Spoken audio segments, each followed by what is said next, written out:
नमस्कार दर्शक बंधु पाणीपाग खबर आप समस्त को स्वागत।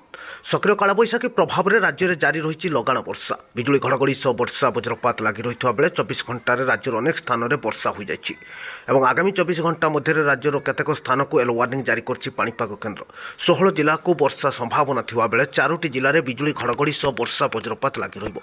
आज राति समस्त जिला मानक घड़घड़ी सह वर्षा वज्रपात और 16 जिले में हालुकार मध्यम धरणर वर्षा लगी रहिबो।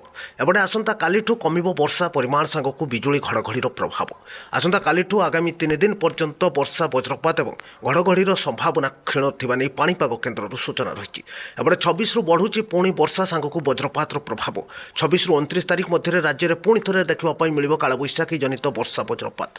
तेज निश्चय नजर पकातु कौन रही आज पाणीपाग को नहीं अपडेट ता सहित आगामी 24 घंटे क्यों सब जिला मानक घड़घड़ी सह वर्षा क्यों सब जिला मानक हल्का मध्यम धरणर वर्षा सह आसंता 26 रु 29 तारीख मध्य राज्य क्यों सब जिला मानक घड़घड़ी सह वर्षा पुणी थे देखा मिल नजर पकातु। ता पूर्व वीडियो को लाइक चैनल को सब्सक्राइब और शेयर करूँ। तो भारतीय पाणीपाग विभाग आसी बड़ सूचना पुणी कालबैशाखी प्रभाव में राज्य में आज भी बिजुली घड़घड़ी सह वर्षा संभावना रही।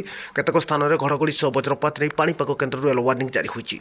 आज 4 जिला विशेषकर मयूरभंज बालेश्वर कोरापुट और मालकानगिरी जिले में बिजुली घड़घड़ी सह वज्रपात संभावना थिबा बेले केतेक स्थान में घूर्णिझड़ नहीं संभावना थिबा पाणीपाग केन्द्र सूचना रही। तेज 30 रु 40 किलोमीटर बेगर पवन बहिबार संभावना थिबारु पाणीपाग केन्द्र येलो वार्निंग समस्त जिला को जारी होती।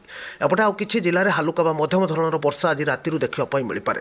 तेज सेसबू जिला होउछि केउंझर मयूरभंज बालेश्वर भद्रक जाजपुर केन्द्रापड़ा जगतसिंहपुर कटक खोर्धा पुरी नयागढ़ गंजाम गजपति कंधमाल रायगड़ा कोरापुट और मालकानगिरी जिला ए समस्त जिला मानक आगामी 24 घंटा बा आज राति आसंता काली मध्य बिजुली घड़घड़ी सह केतेक स्थान में हालुका वर्षार संभावना करछि पाणीपाग केन्द्र।